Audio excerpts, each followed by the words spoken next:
कहीं ऐसा तो नहीं है कि ईडी और सीबीआई के डर से ये लोग पार्टी छोड़ दे रहे हैं? ऐसा कुछ नहीं है, इनकी मानसिकता गलत है। कौन सी बीसीआई, हम लोग समाज पार्टी में बहुत से लोग हैं, सच्चे समाजवादी के लोग, इसे डरने वाले नहीं हैं।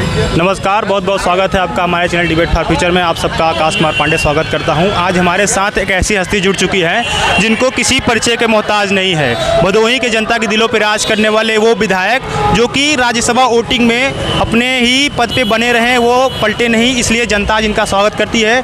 तो आइए रूबरू कराते हैं माननीय जाहिद बेग जी से कि इनका क्या विचार है और किस लिए नहीं पलटे। सबसे पहले आपका स्वागत है, आपने अपना कीमती समय हमें दिया। सबसे बड़ा सवाल ये है मेरा आपसे कि आप मुझे ये बताइए कि आपको ऑफर जो मिला था उस ऑफर पे आप क्यों नहीं बदले? देखिए, हम लोग समाजवादी पार्टी के सिपाही हैं। माननीय नेताजी, माननीय राष्ट्रीय अध्यक्ष जी के आशीर्वाद से अब भदोही की जनता ने मुझे समाजवादी पार्टी के विधायक बनाया है। और ऑफर तो इससे पहले भी पिताजी को मिला था, मंत्रिमंडल मिला था। हम लोग पैसे से मतलब नहीं होता, मतलब ये है कि सिद्धांत होना चाहिए। जिस पार्टी से आप जीते हैं उसके साथ रहना चाहिए, और उनकी भावना से जनता की भावना होती है। जनता ने वोट दिया है, आपको पैसे से कमाने नहीं दिया है, विकास कराने वोट दिया है। हम लोग सच्चे समाजवादी हैं। तो अगर आप सत्ताधारी पार्टी में जाते तो आपको विकास करने का और मौका मिलता, जनता के बीच में आप और तेजी से जुड़ते? इसके पहले भी सत्ताधारी के पार्टी के यहाँ पे विधायक थे। विधायक तो छोड़ दीजिए, मुख्यमंत्री जी, माननीय मुख्यमंत्री तीन बार भदोही आए। मैं आपके चैनल के माध्यम से पूछना चाहता हूँ माननीय मुख्यमंत्री जी से, समाजवादी पार्टी के कार्यकाल में माननीय अखिलेश यादव जी के नेतृत्व में जब यहाँ पे सरकार बनी उत्तर प्रदेश के अंदर, जो भी काम हुआ भदोही के अंदर सब समाजवादी पार्टी सरकार की देन है। 3 बार माननीय मुख्यमंत्री जी आए, एक भी काम बता दें कि भदोही के उन्होंने किया है। जो भी घोषणा करके गए, चीनी मिल का घोषणा किया था, नहीं किया। अभी कारपेट मेले में आए थे, बड़े बड़े वादा करके गए थे, एक भी पैसा उन्होंने आज तक नहीं दिया कारपेट के लिए माननीय योगी नाथ जी ने। इसलिए ये लोग कहते कुछ है, करते कुछ है। विकास से इनसे कोई लेना देना नहीं है।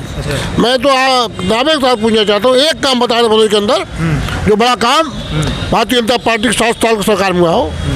तो आप भदोही विकास को लेकर के विधानसभा में काफ़ी ज़्यादा आवाज़ उठाते रहते हैं, तो आपको सीबीआई ईडी से डर नहीं लगता? क्या लोग बोलते हैं कि जो बीजेपी के खिलाफ आवाज़ उठाते हैं उनको सीबीआई ईडी से डराया जाता है?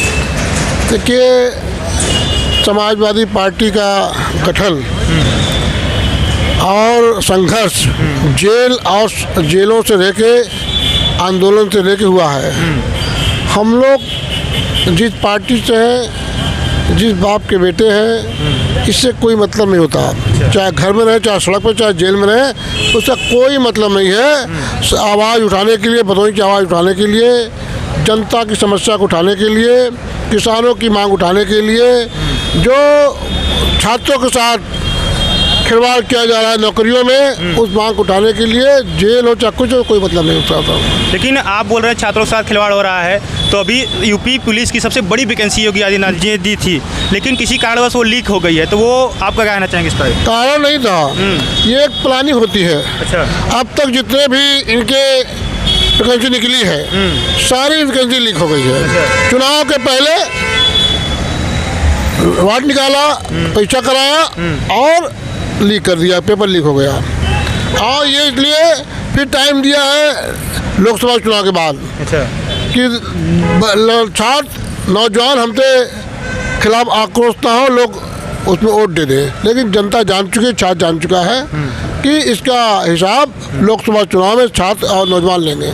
अच्छा, अभी 2022 चुनाव पहले विधानसभा चुनाव के लिए माननीय योगी जी आए थे यहाँ अपने ज्ञानपुर में जीआईसी स्कूल में। उन्होंने बोला था कि हम सफाई कर्मी भर्ती क्लियर कर देंगे, अभी तक नहीं हुई। इसके बारे में आप क्या कहना चाहेंगे? देखिए, चाहे मैंने पहले बताया कि चाहे सफाई कर्मी का मामला हो, चाहे चीनी मिल का मामला हो, चाहे भदोही कारपेट वार्ड का मामला हो, ये जो भी वादा किया है भारतीय जनता पार्टी सरकार ने, भारतीय जनता पार्टी माननीय मुख्यमंत्री जी ने एक भी वादा पूरा नहीं किया। चुनाव में वोट लेने के बाद ये भूल जाते हैं कि जनता से उन्होंने क्या वादा किया था, चाहे नौजवान हो, चाहे किसान हो, चाहे छात्र हो, चाहे व्यापारी हो। अभी व्यापारी भदोही के व्यापारियों के लिए मैं दिल्ली गया था, अभी जनता मंत्र में धरना था, आचार संहिता लागू होने के नाते धरने पे बैठने की इजाज़त नहीं मिली, लेकिन मैं अपनी मांग पत्र वहाँ के DFC के माध्यम से दिल्ली के प्रधानमंत्री को और वित्त मंत्री को भेजा है। और जो एच कानून में TV में कानून लागू किया है, अलग से जोड़ा गया है, इससे भदोही के व्यापारियों को बहुत बड़ा नुकसान होने वाला है। 45 दिन के अंदर उसमें कहा गया कि पेमेंट करने के लिए अगर नहीं करेंगे तो आपको टैक्स लग जाएगा। भदोही की नहीं, जितने व्यापारी, छोटे व्यापारी, बड़े व्यापारी हों, पूरे देश के छोटे व्यापारी को समाप्त करने का प्रयास किया जा रहा है, बड़े उद्योगपतियों को बढ़ावा दिया जा रहा है सिर्फ।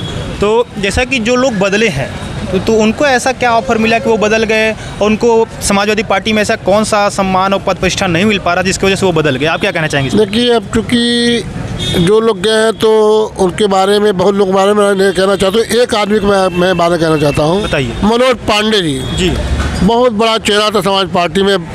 नेताजी के बाद मुख्य सचेतक थे विधानसभा के अंदर। उनकी ख्वाहिश बढ़ती जा रही है। अच्छा।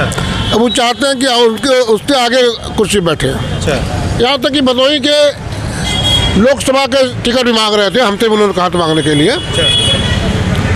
और ये लोग चाह रहे थे कांग्रेस और समाजवादी पार्टी का गठबंधन ना हो। अच्छा। जो लोग गए उसमें ज़्यादातर लोग यही मंशा थी, अगर ना हो भारतीय जनता पार्टी चुनाव जीत जाएगी। और जिस दिन कांग्रेस और समाजवादी पार्टी का गठबंधन हुआ, इन लोगों को लगा कि अब टिकट नहीं मिलेगा और आने वाले दिनों में लोकसभा चुनाव में कोई और चुनाव लड़ने वाला है। और ये कहीं ना कहीं मुझे लगता है कि सरकार के इशारे पर इन्होंने काम कर रहे थे, और जैसे गठबंधन हुआ इन्होंने पार्टी छोड़ दिया, और जो भी व्यवस्था हुआ होगा वो जाने, उनका काम जाने। लेकिन कहीं ऐसा तो नहीं है कि ED और CBI के डर से ये लोग पार्टी छोड़ दे रहे हैं? ऐसा कुछ नहीं है, उनकी मानसिकता गलत है। कौन सी BCI, हम लोग समाज पार्टी में बहुत से लोग हैं, सच्चे समाजवादी के लोग, इसे डरने वाले नहीं हैं। आज हमारे आजम खान साहब जेल में बंद हैं, बहुत डराया गया, बहुत धमकाया गया, कोई फर्क नहीं पड़ने वाला है। कानपुर के विधायक हैं, इरफान सोलंकी जेल में बंद कर दिया गया है। जेलों से समाजवादी पार्टी को डरने वाले नहीं हैं। और जनता देख रही है, आने वाले लोकसभा चुनाव में जनता इसका हिसाब लेगी। अच्छा। तो आपके हिसाब से इस बार मतलब यहाँ पे भदोही में सांसद का चेहरा कौन होगा समाजवादी पार्टी से? ये राष्ट्रीय नेतृत्व का अधिकार होता है। राष्ट्रीय नेतृत्व जिसको भेजेंगे हम लोग को चुनाव लड़ाएंगे। अच्छा, इस बार मतलब जनता चुनाव जिताएगी? समाजवादी पार्टी को भदोही लोकसभा से पूरा प्रयास करके हम लोग भेजने का काम करेंगे, यहाँ की जनता भेजने का काम करेगी। लेकिन जैसा कि आप देख रहे हैं, मोदी जी बोल रहे हैं इस बार 400 के पार। 400 के पार होने पे कहीं ऐसा तो नहीं लग रहा कि विपक्ष को खत्म कर देंगे? तो इस बार 400 पार जीतेंगे? अगर माननीय प्रधानमंत्री जी, भारतीय जनता पार्टी, लोगों को इतना विश्वास है तो क्यों लोग पार्टी को तोड़ रहे हैं? सही बात। क्यों धमकी दे के पैसे के बल पे विधायकों को तोड़ने का प्रयास कर रहे हैं? कहीं ना कहीं उनकी मीडिया, उनके इंटेलिजेंस विभाग, उनका सर्वे बता रहा है कि इस बार खतरा मंडरा रहा है मोदी जी के ऊपर, इसलिए सबको तोड़ रहे हैं। इसलिए प्रयास करके तोड़ने का प्रयास कर रहे हैं। जी, बहुत बहुत धन्यवाद आपका।